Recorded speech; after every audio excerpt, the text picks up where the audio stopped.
tonight, I've got the last place Los Angeles Lakers. I've got the New York Knicks.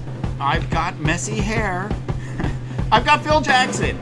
I've got Jeanie Bus and the NBA's first executive bi-coastal love affair that we know of. Welcome to the Nightly Sports Update Desk. I'm Dave Dabbah, and I want to talk sports with you, North America. But this evening we begin with my wife. That's correct, I said my wife. A few months ago, the Super Bowl was about to kick off, and my wife grabbed the remote. I'm serious, she stole the remote out of my hands on the most religious holiday of them all. She paused the game and said, "Let's talk about our feelings."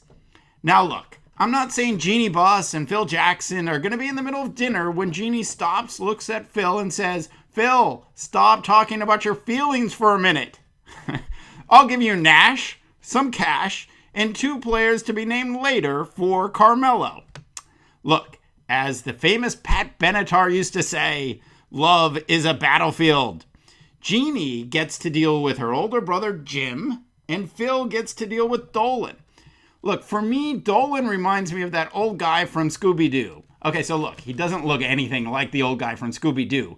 But I'm sure Dolan would love to say, "I would have gotten away with it if it weren't for those darn meddling kids." Oh, Mr. Dolan, to this point, you have gotten away with it. You have taken one of the most historic franchises in sports and encouraged people in the stands to start yelling for a fictional basketball coach. Does everybody remember Eddie? Whoopi gets plucked out of the Madison Square Garden stands and turns the Knicks into a contender. By the way, John Sally really can act.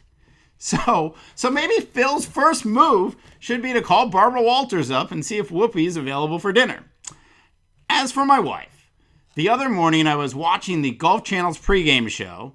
Look, I'm not saying I was proud of it, but yes, I was watching a taped pregame show for a golf tournament that had been over for 4 days.